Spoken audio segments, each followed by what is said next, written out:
Class 11 में जितने भी बच्चे हैं जिनका मिड टर्म एग्जामिनेशन है मैथ्स का, उन सभी बच्चों के लिए वीडियो रहेगी। इस वीडियो में आपसे को आपके पेपर से रिलेटेड मोस्ट इंपॉर्टेंट क्वेश्चंस कराने जा रहा हूँ। ऐसी आपके लिए और भी वीडियोस बना दी गई हैं, तो डिस्क्रिप्शन में ना आपको कंप्लीट प्लेलिस्ट का लिंक मिल जाएगा, जहाँ पर से विजिट करके आप हर एक वीडियो को अगर अच्छे से देखते हैं और उनके क्वेश्चंस को अपने आप से अटैम्प्ट करते हैं तो फिर आपके पेपर में बहुत ही अच्छे मार्क्स आ सकते हैं। तो स्टार्ट करते हैं। यहाँ पर जो है आपको बोला गया, if 20 CR is equal to 20 CR minus 10 then find the value of 18 CR। तो यहाँ पर आपको 18 CR की वैल्यू बतानी है और यहाँ पर आपको 20 CR इक्वल दे रखा है 20 CR माइनस 10 के। तो यहाँ पर आपको एक कंडीशन पता होना चाहिए। मैं आपको साथ साथ आपका जो कंसेप्ट है वो भी हल्का फुल्का रिवाइज करवाते चलूंगा। जो यहाँ पर NCA होता है, जब कभी वो आपका NCB के बराबर होता है, यानी कि कहने का मतलब यह है जब ऊपर वाली वैल्यू आपकी जो है यहाँ पर इक्वल होती है तो फिर यहाँ पर आपको ये पता होना चाहिए जो आपका A प्लस B का जो सम आता है ना वो N के बराबर आता है। ठीक है, ऐसे यहाँ पर ये 20 आपस में इक्वल है। यहाँ पर जो R प्लस R माइनस 10 का जो सम होगा ना यहाँ पर वो आपका 20 के बराबर होगा। तो फिर R plus R minus 10 is equal to 20। यहाँ पर से R की वैल्यू निकाल लेते हैं। 2R माइनस 10 बराबर 20 आ जाएगा। तो यहाँ पर से 2R की वैल्यू मिल गई आपको 30 और यहाँ पर से R की वैल्यू आ गई आपके यहाँ पर से 15।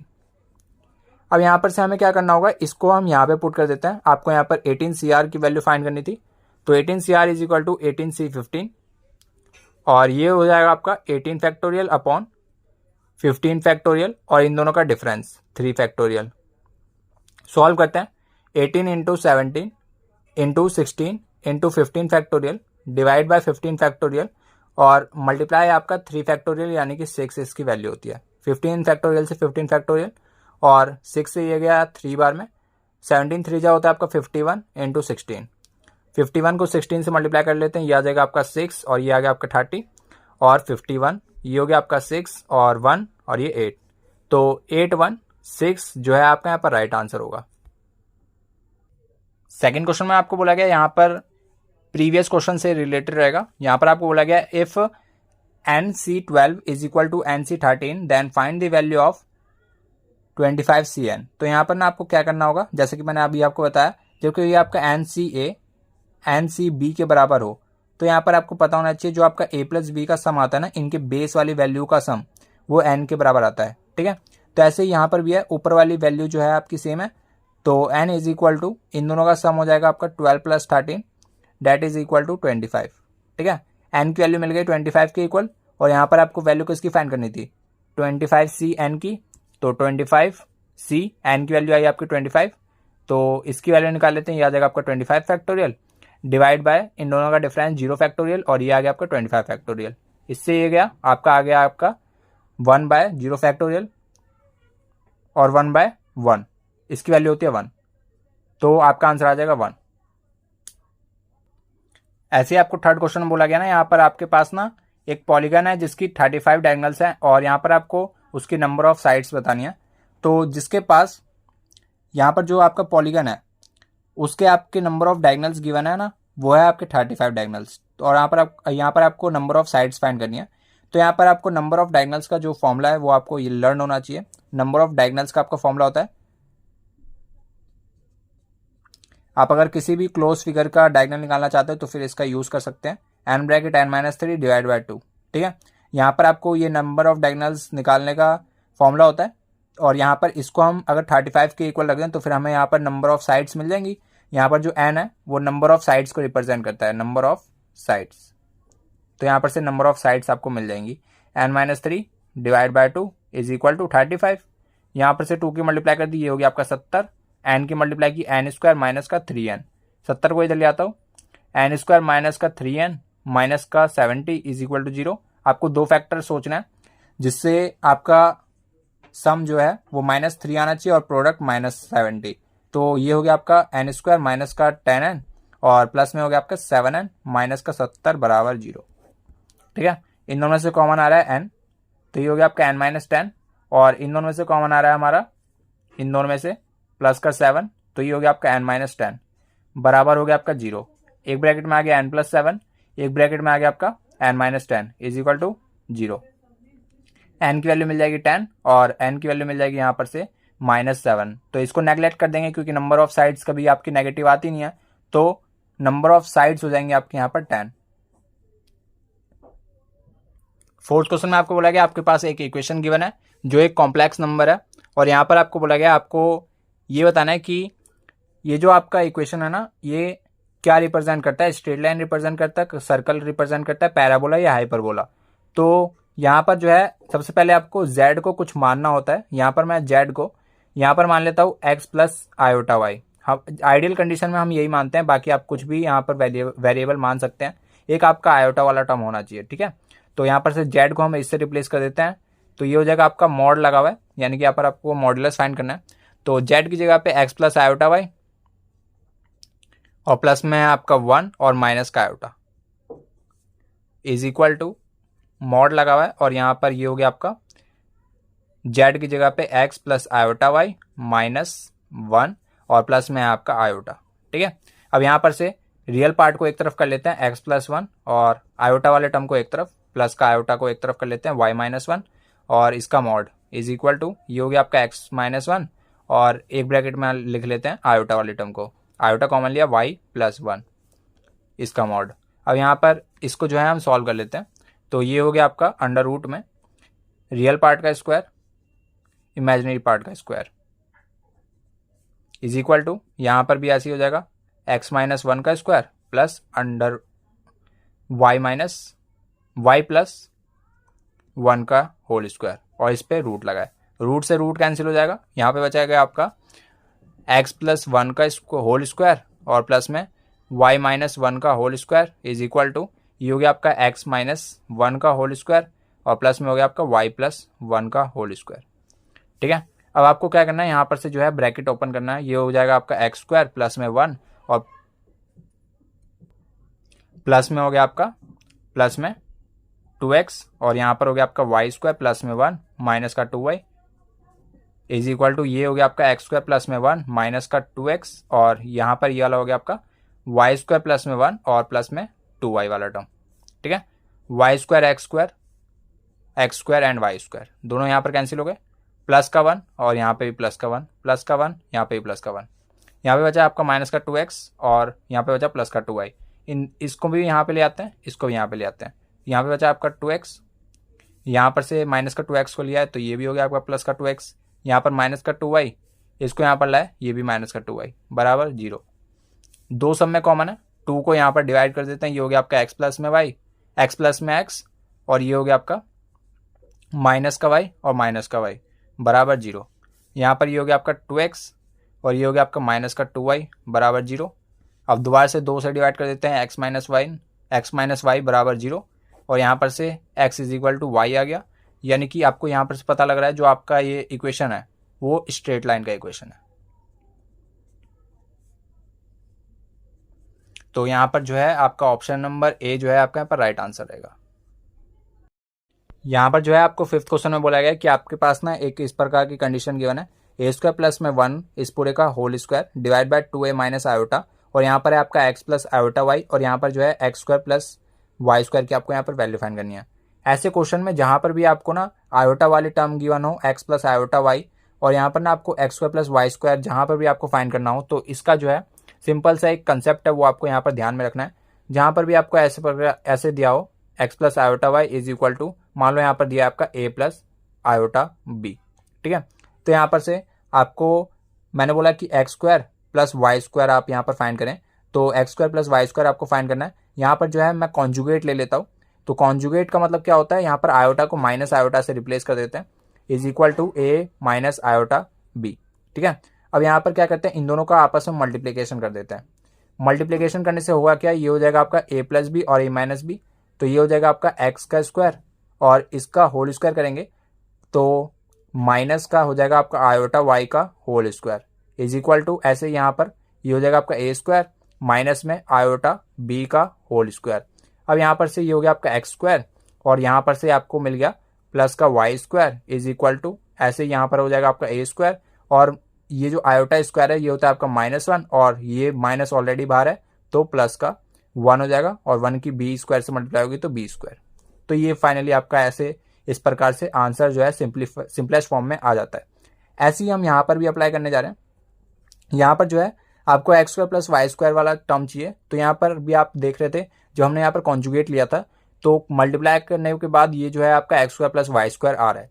तो ऐसे ही हम यहाँ पर भी कॉन्जुगेट लेंगे, तो x minus iota y is equal to a square plus में 1 इस पूरे का whole square divide by, conjugate लिया है तो फिर मतलब आयोटा वाले टर्म को माइनस आयोटा से रिप्लेस कर देंगे, तो ए 2a प्लस आयोटा हो जाएगा। ठीक है, तो अब क्या करना है, इन दोनों को आपस में मल्टीप्लाई करना है। ये हो जाएगा आपका x square plus y square, और यहाँ पर से ये हो जाएगा बराबर, इन दोनों के आपस में मल्टीप्लाई कर देते हैं, तो ऊपर वाली टर्म सेम है, इस पूरे का होल स्क्वायर है, तो मतलब ए स्क्वायर प्लस में 1, इन दोनों की पावर ऐड हो जाएगी, यानी कि इसकी पावर हो गई 4, और नीचे हो जाएगा आपका 4 2a का होल स्क्वायर माइनस में आयोटा का होल स्क्वायर। ठीक है, तो मतलब एक्स स्क्वायर प्लस में वाई स्क्वायर बराबर, ये हो गया आपका ऊपर ए स्क्वायर प्लस में 1 इस पूरे की पावर 4, और नीचे हो गया आपका 4a स्क्वायर, और ये आयोटा का स्क्वायर होता है -1, तो ये हो गया आपका प्लस में 1।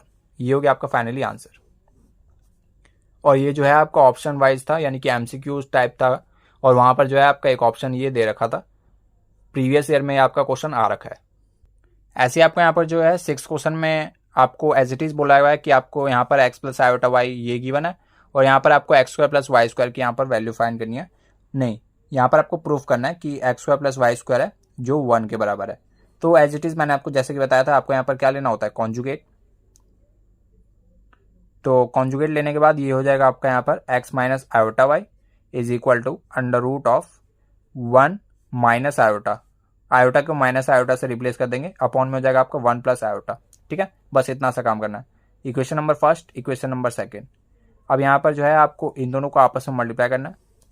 मल्टीप्लाई करेंगे, ये हो जाएगा आपका एक्स स्क्वायर प्लस में y square is equal to, इन दोनों को आपस में मल्टीप्लाई करेंगे तो ये हो जाएगा आपका अंडर रूट में, ऊपर वाला टर्म है आपका यहाँ पर एक्स प्लस आयोटा अपॉन में 1 माइनस आयोटा है, और यहाँ पर मल्टीप्लीकेशन में 1 माइनस आयोटा अपॉन में 1 प्लस आयोटा, इससे ये गया और इससे ये गया, अंडर रूट में 1 जो कि होता है आपका 1। ठीक है, और यहाँ पर आपको x square plus y square की वैल्यू बतानी थी, जो कि आपकी किसके इक्वल आ गई है, 1 के इक्वल, और यही आपको क्वेश्चन में प्रूफ करना था। बहुत ही सिंपल क्वेश्चन होते हैं, आपको बस इनमें कॉन्जुगेट लेना है। 7वां क्वेश्चन भी आपका मोस्ट इंपॉर्टेंट रहेगा, बहुत बार पूछा गया। तो यहाँ पर ना आपको क्या करना है, यहाँ पर जो है सबसे पहले आपको यहाँ पर क्वेश्चन को समझना है। क्वेश्चन क्या है, 1 plus iota upon 1 minus iota है, इस पूरे का होल क्यूब है, और डिवाइड बाय ये है माइनस का, ये है आपका 1 minus iota upon 1 plus iota इस पूरे का होल क्यूब बराबर a plus iota b, find a and b। यहाँ पर आपको a और b की वैल्यू फाइंड करनी है। बहुत ही सिंपल क्वेश्चन है, बहुत सारे बच्चे इसको कॉम्प्लेक्स बना देते हैं। किस प्रकार से, मैं आपको बताता हूँ। यहाँ पर जो है इसका होल क्यूब है, वो क्या करते हैं बच्चे, यहाँ पर इस पे भी होल क्यूब कर देते हैं, इस पे भी होल क्यूब कर देते हैं, और इसका होल क्यूब सॉल्व करने बैठते हैं। इसमें भी एज इट इज करते हैं, इसका होल क्यूब और इसका होल क्यूब, और इसको होल क्यूब के फॉर्म में इसको एक्सपेंड कर देंगे, और फिर यहाँ पर इसका बेस सेम करेंगे, और फिर ऊपर से जो भी उनका एडिशन या सब्ट्रैक्शन है वो करेंगे, और वहाँ पर से वो कंपेरिजन करेंगे a प्लस आयोटा b। ये भी सही तरीका है। पर यहाँ पर आपको क्या करना है, आपको वहाँ पर पेपर में इतना जो है आपको कैलकुलेशन नहीं करना है, आपको सिंपल मेथड से कैसे सॉल्व करना है वो आपको बताता हूँ। आपको जो है ये वाला जो मेथड है ये अपने आप को नहीं अपनाना है, क्योंकि इस वाले मेथड जो है, इस वाले मेथड में बहुत सारी कैलकुलेशन मिस्टेक हो जाती है। तो यहाँ पर से आपको क्या करना होगा, यहाँ पर सबसे पहले आपको इसी को जो है सॉल्व करना है। कैसे सॉल्व करना है आपको बताता हूँ। यहाँ पर जो है 1 माइनस आयोटा की ऊपर नीचे मल्टीप्लाई करते हैं, तो ये हो जाएगा 1 प्लस आयोटा की ऊपर नीचे मल्टीप्लाई करते हैं, तो ये हो जाएगा आपका 1 plus iota upon 1 minus iota, और मल्टीप्लाई में इसका कॉन्जुगेट, डिनोमिनेटर का कॉन्जुगेट, तो ये हो जाएगा आपका 1 माइनस आयोटा 1 प्लस आयोटा, और डिवाइड बाय 1 प्लस आयोटा इस पूरे का whole cube, minus as it is यहाँ पे 1 minus iota upon 1 plus iota, और मल्टीप्लाई बाय 1 माइनस आयोटा, और अपॉन में हो गया आपका 1 माइनस आयोटा इस पूरे का होल क्यूब। ठीक है, अब यहाँ पर से बहुत ही सिंपल हो जाएगा, आप बस देखते रहिए। यहाँ पर जो है ये हो गया आपका 1 प्लस आयोटा का होल स्क्वायर, और डिवाइड बाय ये हो गया आपका 1 का स्क्वायर प्लस 1 का स्क्वायर बोले तो 2। ठीक है, इस पूरे की पावर 3 माइनस। ठीक है, तो यहाँ पर एज इट इज यहाँ पे 1 माइनस आयोटा का होल स्क्वायर डिवाइड बाय ये हो गया आपका 1, और आयोटा का स्क्वायर होता है आपका -1, और माइनस ऑलरेडी फॉर्मूले में रहेगा तो +1 इस पूरे की पावर 3। अब यहाँ पर इसका होल स्क्वायर ओपन करते हैं तो 1 - 1 ये हो जाएगा आपका। मैं आपको बताता हूँ एक बार इसका होल स्क्वायर ओपन करके। यहाँ पर बहुत सारे बच्चे इसका होल स्क्वायर ओपन करने में यहाँ पर जो है कैलकुलेशन मिस्टेक कर देते हैं। ये होता है आपका 1 + आयोटा स्क्वायर और प्लस में 2 आयोटा, ठीक है। और यहाँ पर से 1 ये होता है आपका -1 प्लस में 2 आयोटा, इससे कैंसिल हो जाता है तो बचता है आपका 2 आयोटा। तो एज इट इज़ यहाँ पे ये भी हो जाएगा आपका 1 - 1 प्लस में 2 आयोटा डिवाइड बाय 2 इस पूरे का होल क्यूब माइनस का। ये है आपका 1 - 1 माइनस का, ये हो गया आपका 2 आयोटा डिवाइड बाय 2 इस पूरे का होल क्यूब। अब यहाँ पर से ये तो हो गया आपका 0, ये भी हो गया आपका 0, 2 से 2 कैंसिल हो जाएगा, आयोटा की पावर 3 बचा माइनस में, यहाँ पर भी 2 से 2 कैंसिल और यहाँ पर बचा आपका माइनस आयोटा का होल क्यूब, ठीक है। माइनस को बाहर निकाल देता हूँ, पावर क्योंकि ऑड है तो ये हो जाएगा आपका आयोटा क्यूब और ये हो गया आपका प्लस में आयोटा क्यूब, तो ये हो गया आपका 2 आयोटा क्यूब। और यहाँ पर से आयोटा क्यूब होता है आपका माइनस आयोटा, तो माइनस का 2 आयोटा जो है आपका यहाँ पर आंसर आ जाएगा। अभी आपका क्वेश्चन जो है ख़त्म नहीं हुआ है, तो माइनस का 2 आयोटा आपका आया is equal to a + iota b से आपको इसको कंपैरिजन करना था। तो यहाँ पर इसका रियल पार्ट लिख देता हूँ मैं 0, a की वैल्यू आ जाएगी आपकी यहाँ पर से 0 के बराबर, b की वैल्यू आ जाएगी आपकी -2। तो अब जो है ये वाला आपका आंसर हुआ है। 8th क्वेश्चन में आपको बोला गया आपको यहाँ पर इस वाले क्वेश्चन का ना कॉन्जुगेट फाइंड करना है। तो कॉन्जुगेट का मतलब यही है, जो भी आपका इस क्वेश्चन को सॉल्व करके आंसर आएगा उसको आपको माइनस आयोटा से रिप्लेस करना है, बस इतना ही मतलब है कॉन्जुगेट का, ठीक है। तो यहाँ पर हम क्या करेंगे, यहाँ पर जो भी आपका ये जो इक्वेशन या जो भी आपका ये फंक्शन दिया है यहाँ पर मैं लिख लेता हूँ 2 - आयोटा अपॉन 1 - 2 आयोटा का होल स्क्वायर है, ठीक है। तो इसको जो भी सॉल्व करके आएगा उसको आपको माइनस आयोटा से रिप्लेस करना है।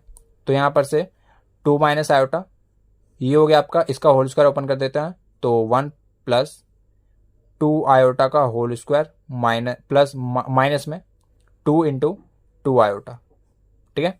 तो ऊपर की बात करें तो ये हो गया आपका 2 - आयोटा डिवाइड बाय ये हो गया आपका 1 - 4 माइनस में 4 आयोटा, ठीक है। तो ऊपर बच गया आपका 2 - आयोटा, नीचे हो गया आपका -3 -4 आयोटा, ठीक है। अब यहाँ पर से हम क्या करते हैं, माइनस कॉमन लेके ऊपर नीचे हम यहाँ पर डिवाइड कर देते हैं। तो माइनस ऊपर से कॉमन लिया, आयोटा -2 हो जाएगा, नीचे से माइनस कॉमन लिया तो 4 आयोटा प्लस में 3 हो जाएगा, ठीक है। अब यहाँ पर से आपको क्या करना है, यहाँ पर जो है इसको थोड़ा सा सिंप्लीफाई करना है। तो यहाँ पर जो है इसका कॉन्जुगेट से मैं ऊपर नीचे मल्टीप्लाई कर देता हूँ, इसका कॉन्जुगेट हो जाएगा 3 - 4 आयोटा डिवाइड बाय 3 - 4 आयोटा। तो ये हो गया आपका यहाँ पर 3 - 4 आयोटा और इसकी मल्टीप्लाई करनी है हमें -2 प्लस आयोटा से। नीचे हो गया आपका 3 का स्क्वायर हो गया आपका 9 प्लस में 4 का स्क्वायर हो गया आपका 16, तो नीचे हो गया आपका 25 1/25 और ऊपर की बात करें तो ये हो गया आपका -6 और 3 × आयोटा यानी कि 3 आयोटा और ये हो गया आपका माइनस प्लस तो प्लस का 8 आयोटा और ये हो गया आपका माइनस का 4 आयोटा स्क्वायर तो प्लस का 4 हो जाएगा। तो 1/25 ये हो गया आपका 4 और -6 माइनस का 2 ये हो गया आपका प्लस में 11 आयोटा। अब यहाँ पर से कॉन्जुगेट निकालना है। ये मान लें आपका ये एक कॉम्प्लेक्स नंबर है, अब इसका जो है मुझे कॉन्जुगेट चाहिए।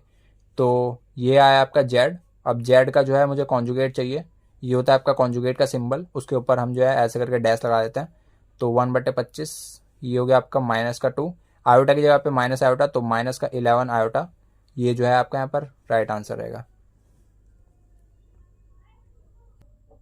यहाँ पर आपको 9th क्वेश्चन में बोला गया ना, आपके पास एक इस प्रकार से इक्वेशन दिया है 3 tan 10 degree -tan cube 10 degree 1 - 3 tan square 10 degree is equal to p।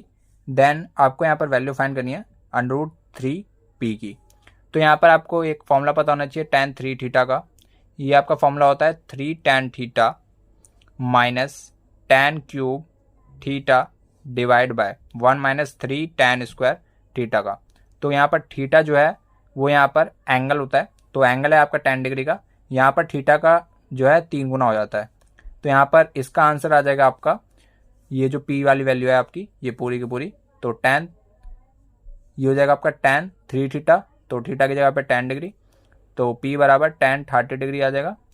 तो इसकी वैल्यू होती है आपकी 1/√3, और यहाँ पर आपको मल्टीप्लाई बाय √3 भी बोला गया p के साथ, तो मल्टीप्लाई बाय √3 कर देते हैं, इससे ये कैंसिल, आंसर आ गया 1। ऐसे आपका यहाँ पर 10th क्वेश्चन है, यहाँ पर आपको बोला गया 1 minus tan square 15 degree upon 1 plus tan square 15 degree, आपको इसकी वैल्यू फाइंड करनी है।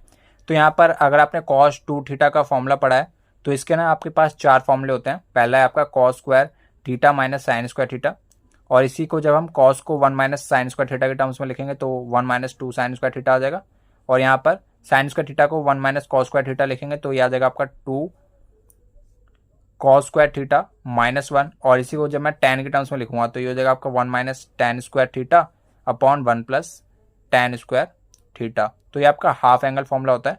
यहाँ पर आप देख सकते हैं इस वाले फॉर्मूले को, यहाँ पर जो है थीटा की वैल्यू 15 डिग्री है, तो इसका आंसर होता है cos 2 थीटा, तो cos 2 इंटू 15 डिग्री, तो cos 30 डिग्री आपका यहाँ पर आंसर आ जाएगा, तो इसकी वैल्यू होती है √3/2। यहाँ पर जो है आपको 11th क्वेश्चन में बोला गया ना, आपके पास कुछ वैल्यूज गिवन है, जो वैल्यू अभी मैं आपको बताता हूँ A, B, C and D, और यहाँ पर आपको बोला गया कि इनमें से कौन सी वैल्यू जो है पॉसिबल नहीं है sin x और cos x की। तो यहाँ पर आपको sin x की जो है यहाँ पर डोमेन और रेंज पता होनी चाहिए। इसकी जो यहाँ पर डोमेन होती है वो होती है ऑल रियल नंबर, और यहाँ पर इसकी जो रेंज होती है वो होती है यहाँ पर -1 से लेकर 1 तक, और यहाँ पर ऐसी cos x की है, इसकी जो डोमेन होती है ऑल रियल नंबर, और जो इसकी जो रेंज होती है वो होती है -1 से 1 तक। तो यहाँ पर से आपको ये पता होना चाहिए कि इसकी डोमेन और रेंज क्या होती है। और यहाँ पर से अगर मैं आपको यहाँ पर दे दूँ 0.5, 0.25, और यहाँ पर दे दिया मैंने आपको 2.5, और यहाँ पर दे दिया मैंने आपको 3, तो इनमें से कौन सी वैल्यू पॉसिबल नहीं है, तो फिर आप बताएंगे। यहाँ पर जो यहाँ पर इसकी रेंज है वो है आपकी -1 से लेकर 1 तक, क्लोज ब्रैकेट। तो यहाँ पर इसके अंदर ना आपकी जो है वही वैल्यू आ सकती हैं जो इसके अंदर लाई करती है। यहाँ पर इसके अंदर 0.5 और 0.25 ही लाई करता है, 2.5 लाई नहीं करता, 3 लाई नहीं करता, वो 1 से ऊपर वाली वैल्यू होती है। इस वजह से ये दोनों हमारे जो है करेक्ट आंसर होंगे, क्योंकि यहाँ पर आपको नॉट पॉसिबल पूछा गया था। और बाकी इस वीडियो में इतना ही, नेक्स्ट वीडियो मिलते हैं किसी और के साथ, तब तक के लिए जय हिंद जय भारत।